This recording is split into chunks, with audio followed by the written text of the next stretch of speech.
तो सांग मैंने आज गोटे नुआ जिनस बनइबा केएफसी स्टाइल क्रिस्पी चिकेन।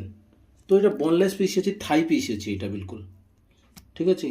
तो मसला कौन कौन नहीं यहाँ हूँ अदा पाउडर जिंजर पाउडर एटा गार्लिक पाउडर रसुण पाउडर एटा चिली फ्लेक्स अच्छी एटा ऑरिगेनो अच्छी एटा ब्लैक पेपर अच्छी ये टिके कलर नहीं ये लुण आउ यही चमच रे मु गोटे चमच नेबी विनिगर और गोटे चमच कम नेबी सोया सॉस।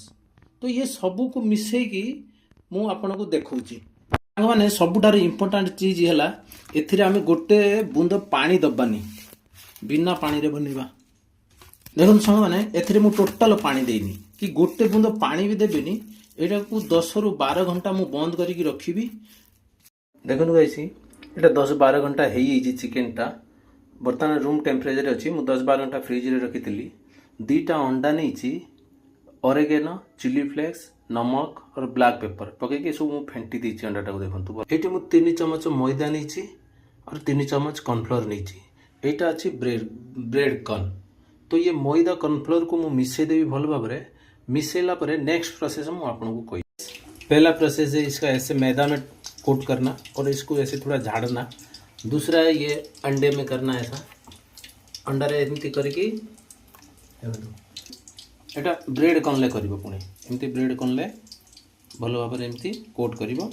कोट करके टिके झाड़ी देकी एमती साइड करके रखिवे ठीक अच्छे।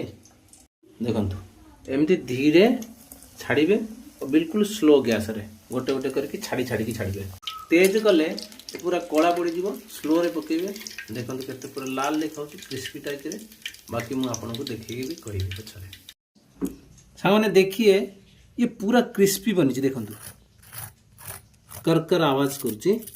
तो सेम प्रोसेस रे जदि बनइबे तो बहुत बढ़िया बनिबो। पूरा आपन को केएफसी रो स्वाद दबो। आपन भाबुथुबे भितरे कंचा अछि देखंतु भितरे तक पूरा देखंतु मसला भरिची एते सुंदर बनीची। एटा को समस्त को पसंद आसीबे।